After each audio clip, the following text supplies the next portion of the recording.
everyone, welcome back to a new video. So, as you can tell from the title, today we're going to be doing a video all about how to adapt your goals. So, as most of you probably know by now, I'm autistic, and so adapting and changing the plan is not my thing, to say the least. Changing any sort of plan in front of me usually results in some kind of meltdown. So, you may be thinking, why are you giving advice on how to adapt your goals when you have a meltdown when someone offers you something different for dinner when you've already decided what you want for dinner? Well, that's because if you've watched some of my previous videos, then you'll know that obviously, we're all aware of the current world situation right now, which isn't great, to say the least. But basically, I spent months sort of sulking, basically, because all of my plans this year had gone to shit, just like everyone else's, and I wasn't very happy about it. I won't go into great detail here because I did do a whole video on this, but essentially I was particularly mad because this year was supposed to be sort of my first free year from school and everything, so I was pretty pissed that it was this year that had gone to shit. But after like 3 months of sulking, I realised that this wasn't getting me anywhere, so I took the goals I had made at the beginning of the year, most of which aren't happening anymore, or at least not going to happen this year. A lot of the goals and plans and events and things have been cancelled, so I can't go to those. So I re-evaluated my goals basically and sort of redid them to fit the situation so that they're not necessarily exactly the same goals, but they're still related to them, or the things that I'm doing now will then help me do my previous goal much quicker and better once this situation has resolved itself, if that makes sense. So before we actually get into the video, I want you to know that I wrote a blog post about this as well, which will have gone up at the same time, so if you want to read that then you can as well as watch the video, or you can read it instead of. I know some people prefer to read instead of watch videos.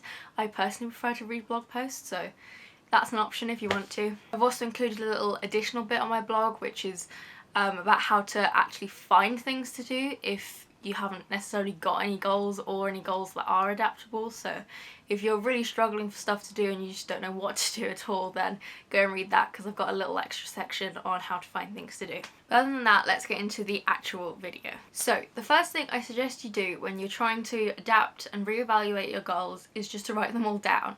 I did this in my art journal just to for demonstrative purposes basically. On my blog I did a little table, but you can write this down any way you want. You can use a Word document, you can just get like a big sheet of paper, any way that works for you. Just write them all down so they're in one place and you can see them. So unfortunately the next thing to do is just to cross off and dismiss any that are literally impossible to do. So for example, for me, I was going to be going to the photography show this year where I was going to buy new lighting and check out new cameras and lenses and stuff like that. But obviously I am not in control of the photography show as the event, which has now been cancelled. It was originally just postponed, but it has now just been completely cancelled till next year, which sucks, but I don't have any control over that, so I've just had to write that off for this year and accept that it's not happening. The same goes for the road trip I had planned. Again, it's not going to happen this year because obviously we're not allowed to travel, but I have made sure that that isn't permanently cancelled, it's just postponed. So where you can, make sure that things are only postponed and not permanently cancelled.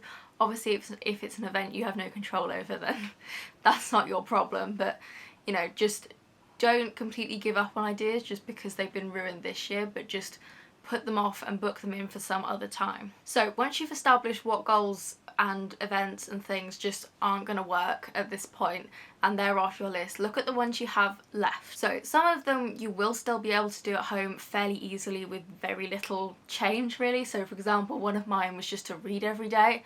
I can do that at home. I was already doing that at home, so the situation doesn't affect that goal at all, so I can just continue doing that as planned. And if anything, I can begin to prioritise that goal a little bit more, because originally at the beginning of the year I was going to I wanted to keep up the habit of reading every day because it makes me happy and I like reading, and I have a book blog to write about books on, so I kind of need to be reading to do that, but I wasn't going to make it a huge priority, so I wasn't going to push myself to read 100 books in a year or something. I was just going to read every day and see how far I got. However, now that we're obviously at home a lot more, I've chosen to prioritise reading a little bit more. So I've been taking part in readathons. As you know, I did the Owls readathon. I'm doing the little mini Hogsmeade readathon coming up in a few weeks' time, which is going to be a really full-on week of reading. So I'm trying to read 6 books in 7 days. So that's going to be a challenge, and obviously I'm going to take part in the Newts in August as well. And I may do a few little like 24-hour readathons in there as well. So I've chosen to prioritise that because I can't do other things. So it might be a good idea to, if you had some smaller goals that you sort of sidelined at the beginning of the year in favour of the bigger things, then maybe think about bringing those back, because there will unfortunately be things that you just can't do this year anymore because of this horrible situation we're in. So it may be worth bringing some of the little things back that you originally decided you didn't have time for, and do those instead. So there are other things like I had like Get Fit on my list. Now, I'm not a gym person anyway because it requires talking to other people and also leaving the house, which I'm not a huge fan of at the best of times. So I don't really use the gym anyway. I just kind of meant that in that I wanted to start eating a little bit better and doing more regular exercise. Not really, like, I don't really have like a weight loss goal or anything. I just want to be a little bit healthier, essentially. However, I know that some people will have that sort of goal and want to go to the gym. Obviously gyms are not open, but that's the sort of goal that is very easily adapted to at home, because you really don't need a gym to stay fit.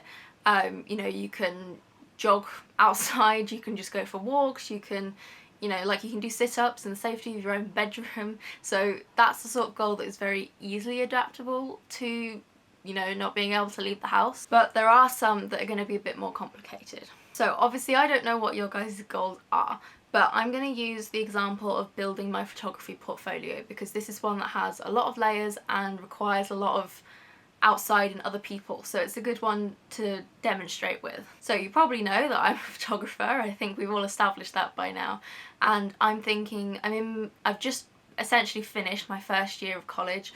I'll be going into my second year next year, and then I'm thinking of going to uni.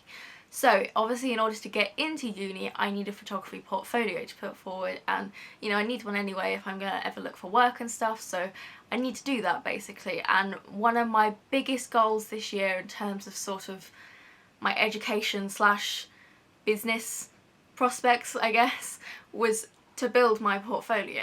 That was what I was really going to focus on. You know, I was going to do loads of photo shoots. I was going to see if I could like really branch out and like talk to people at my college and get them to model for me and things. And I was the road trip, I was going to use the photos from that. That was going to be a really cool shoot, but obviously I can't use those because said road trip was cancelled. So you know, I was really going to build my portfolio and then get my tutors to help me build it and everything, and it's really just all gone to shit. So the way I adapted this more complex goal was I wrote down the things that I was originally going to do to get there, and the things that I can't currently do because of the situation. So I was going to do lots of photo shoots using the studio at my college, and obviously out and about with the road trip, but I can't do that anymore, so I wrote that down on the list. You know, I wanted to get my tutor to help me build my portfolio, and while I can still contact her, you really need to be in the same room and speaking to them in real life rather than over email, because it's just 10 times easier that way. And also I haven't really got much work to show her because obviously I haven't been able to take the photos for said portfolio. And then of course there's just the normal issue of I can't travel anywhere, I can't use any outside resources, and I can't get any models, so I'm essentially limited to myself within my 4 walls of my bedroom. And I do not have space to set up a studio here. While I have occasionally upended my living room and turned it into my mini studio, that is not practical on a day-to-day basis, because, you know, while my family is very supportive, I think they'd have something to say about it if I was kicking them out of the house and upending their entire living room, and therefore also the kitchen, by pushing all the furniture from the living room into the kitchen every other day. So, you know, I'm not sure they'd be that pleased with that. And also I don't have any lighting. What's especially annoying about that was that I was actually going to have lighting by this time of the year if the year hadn't gone as it has, because if I'd gone to the photography show in March like I planned, then I would have bought lighting there, but of course the photography show didn't happen, and so I also don't have lighting. I really just can't do photo shoots at home, so I am left, unfortunately, I can't do any photo shoots. And of course if I can't do photo shoots, I can't take photos to build my portfolios, so I literally just can't do that. I've tried to think of ways around it. I know some people are doing home photo shoots, but I can't do it with the resources I have yet, unfortunately. So it's not gonna work. I've tried thinking of everything. So instead, I wrote down everything I can't do, unfortunately, which is very frustrating. And I then tried to look at it from a different angle. So, you know, I can't take the actual photos, but I can work on other areas of the portfolio. So obviously, you know, once you've taken photos, you've got to edit them. And while I'd say I'm a pretty good photo editor, I'm definitely not an expert. I've still got room to learn, like a lot of room. So I've chosen to instead focus on learning I know Photoshop pretty well, but I know nothing about Lightroom. I'm definitely a Photoshop person, but I know a lot of people do use Lightroom and it gives you a lot more options, so I'm going to learn my way around Lightroom. I'm also going to improve my skills with Photoshop because it's one of those programs that you never really conquer. Like, there's always something to learn, and let's be honest, they're always changing something, so there's always something to adapt to. So then in the meantime, I'm going to be working on my editing skills so that once I actually do manage to take all those photos, once this mess is over, I will then have much more editing skills behind me to edit those even better.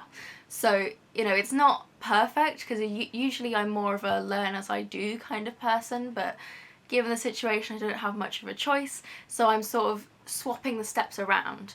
I'm editing before I'm taking the photos, if that makes sense. So it's not ideal, but you're still doing something that puts you forward into that goal. So go back a few months, and I probably couldn't have done this last point, but now that the country in the UK, we are starting to open up slightly, so i.e. we can travel outside anywhere, providing we use that common sense, you know? Which means, you know, you can go to like a wood and take photos as long as you don't interact with other people, which is fine because I wouldn't interact with other people anyway. So that means that I do have some more control over where I can go to take photos. Obviously I still can't do anything inside or with other people. I can't really use that many props because, like, I only have one pair of hands and it's hard to take self-portraits that are really high quality on your own. But now that the country is starting to open up a little bit more, I can put some more time into stock photography. One of my kind of little goals with my portfolio was to also build a sort of mini portfolio on the side of loads of stock images that I could then, as soon as I turn 18 in December, I can then make an account on a stock photography site and hopefully start making money. I've been planning that for years, and it's particularly frustrating that this has happened the year I turn 18 because, like, I've been waiting to be 18 essentially since I was about 11 so that I could do these things like have a stock photography site and stuff like that. But so it's annoying that it's happened now in the year that I'm sort of most able to do these things, if that makes sense. But, you know, as I said, there's no point sulking about it, so we've got to do something. So, you know, it's not perfect, but I can take some stock photography images at least. Another thing I can do that sort of helps towards my portfolio is just to research, basically, because while I know roughly what they want for a portfolio, it doesn't hurt to do any more research. So I've been spending some time sort of looking at other people's portfolios from previous years and, you know, sort of collecting all those ideas together so that when it comes to the point where I can take those photos, everything else is sort of prepared. All I've got to do is take the photos and then I can edit them really quickly. I might even have some presets made by then, and everything will sort of be exactly how it is, and then I just add the photos and that's it. So essentially what I'm trying to get at by giving you that example is to take the goal you had, such as build a portfolio, and see if you can sort of take the next step without having done the previous step. So obviously beforehand I would have taken the photos and then worked on my editing with those photos, but instead I've chosen to skip taking the photos because I can't and move on to learning editing on some previous photos, and then later I'll come back and edit those photos once I can take them. Or, for example, you could take sort of a side step rather than the next step just by researching something or building other relative skills. Obviously I can take some stock photos, which isn't like perfect is not exactly the step, but it's kind of like a side step, you know, because it's not going towards my like proper portfolio, but it will go towards a sort of side portfolio with stock images, if that makes sense. This next section might not be relevant to anyone, but I wanted to include it because for people like me who have autism or just struggle when their sort of routine and plans are completely uprooted, because I mean, let's be honest, everyone's world has been turned upside down and back to front at the moment. I wanted to give a little bit of advice on how to sort of keep going with projects and things that aren't necessarily directly disrupted, but the lack of being able to sort of like go to coffee shops and things to work is slowing you down. So for example, I obviously write blog posts, I'm currently writing a book, and you know, so I do a lot of writing basically, but I almost exclusively write my blog post, book, poems, everything at Starbucks. I think if you watch the vlogs then you'll know I'm an avid Starbucks drinker. I'm at Starbucks pretty much every day, to be honest, and it's one of those things that sort of, you know, you plan for the worst in a lot of these scenarios. You know, if you have anxiety or autism or, you know, any mental illness really, you sort of plan for the worst, and yet in all of that worrying I never planned for something so simple like a really popular coffee shop being closed to happen. Because it's that sort of thing that, like, even if, you know, the world gets turned upside down, you'd always expect, like, Tesco's is always going to be open, you know, you can always go to the supermarket, and like Starbucks is such a huge chain that it wasn't just going to suddenly close down, you know.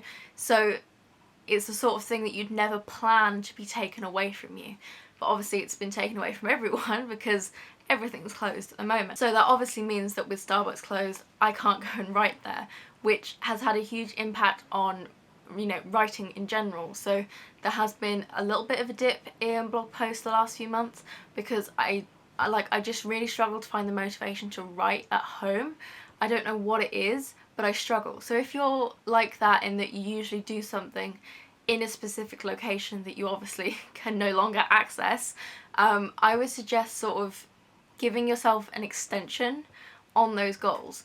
So for example, I had originally planned to have the first draft of my book written by the end of this year, because I was going to spend most of the summer working on it. I was going to go to Starbucks every morning, so I'd already be like halfway through at this point, and obviously that has not happened at all. I haven't even started because like my world's been turned upside down. I can't go to Starbucks anymore, there's nowhere to write but my bedroom, and that's been really, I've been struggling with that because that was one of the big things I wanted to sort of achieve this year. I wanted to get that ticked off and get the first draft done, but it's not looking like that's going to happen anymore. I'm sure some people won't care where they work, they just get it done, but I think quite a lot of people, the environment really matters. So, you know, if you do usually work somewhere that you no longer have access to, then, and you know, your projects and work has suffered because of it, then just give yourself a break, basically. You know, everything's been turned upside down, and it's okay to, you know, feel very unmotivated. I don't write well at home, I know that, which is why I always went to Starbucks, but it's obviously no longer an option. So what I've done to sort of, it can be very easy to just sort of abandon the goal until the world has righted itself, because, oh well, you know, because obviously I can technically write at home.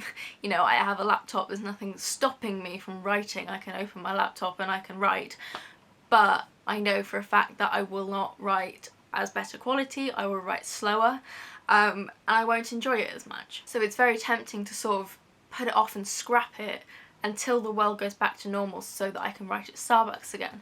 However, that will obviously put me back a long way, you know, that, I mean, by the time things go back to normal, it's probably going to be next year, really. So that's going to set me back an entire year, which is going to really suck. So instead of completely scrapping it, I've decided to sort of give myself a break, essentially. And then I am still going to I'm going to try and write, but with, like, fully aware that it's not going to be quite as good. Like, I'm going to be slower. I'm going to give myself an extension of my original deadline at the end of the year. because obviously I will not be able to write it by the end of the year, but then I'm still just going to commit to sort of writing at least something every week, so that even if it's not as good or I'm writing slower, I'm not getting as much done, I'm still making little steps towards that goal. So by the time the world has righted itself, you haven't lost quite as much time. You've still done a little bit of something to put you closer to that goal. So to wrap it all up so that it's all sort of in one place, my 3 pieces of advice would generally be, if there's an event or something that has been, you know, you can't go to it, or you know, you can't travel somewhere for like a holiday or something, or a business trip, so like my road trip for my photography, make sure that it's only postponed and not cancelled.